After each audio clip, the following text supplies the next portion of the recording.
क्या हाल ही दोस्तों आपकी लई मौलवी वाली कहानी का पार्ट तो लेकर हाजिर हूं। चलो तो शरू लड़ती हैं। मेरे कज़न ही मेरा मजाक बना रही थी कि मैंने मौलवी का रिश्ता कबूल किया है, लेकिन मुझे उस चीज़ से कोई फ़र्क नहीं पड़ता था। मैं उन्हें क्या बताती कि मॉडर्न मर्दों से मौलवी मर्द बेहतर होता है।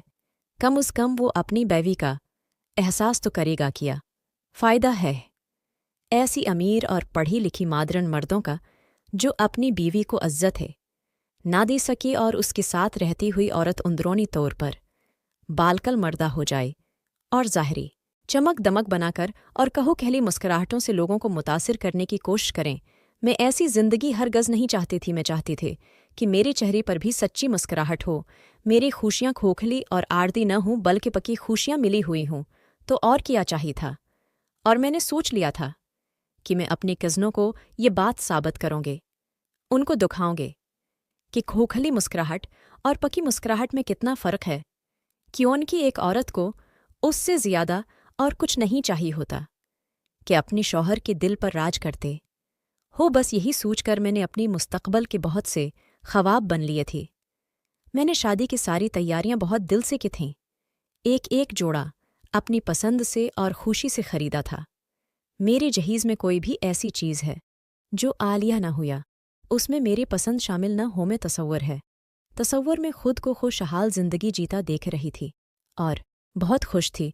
और मैंने सोच लिया था कि मैं उसकी पसंद के मुताबिक रहूँगी। मुझे जैसा भी रखना चाहिए वैसी ही रहूँगी। और अपनी शादी की तैयारियों में भी मैंने उस बात का ख्याल रखा था कि मेरा कोई भी जोड़ा बेहुदा न हो और ऐसा न हो कि जिससे देखकर मेरे शौहर को बुरा न लगे, क्योंकि वो मौलवी था और मौलवियों को फैशन वाली लिबास अच्छी नहीं लगती। उसलिए मैंने भी हर कपड़े में उस बात का ख्याल रखा था कि उसमें कोई भी ऐसी भी पर्दगी वाली बात न हो कि जिससे मेरे शौहर को बुरा लगे कि जब एक मर्द बीवी को इतनी चाहत और इतनी इज्जत दे रहा हो तो उसके बाद उसका भी हक बनता है कि बीवी उसकी हर बात माने और उसका एहतराम करे और उसकी पसंद के मुताबिक खुद को ढाल ले। मैंने भी ज़हनी तौर पर खुद को हर तरह से तैयार कर लिया था। हती कि मैंने ये भी सोच लिया था कि अगर मेरा शौहर प्यारी दोस्तों, अगर आप उस कहानी को मज़ीद आगे सुनना चाहते हो तो मेरे चैनल को सब्सक्राइब करें और कमेंट ज़रूर करें कि आपको कहानी कैसी लगी।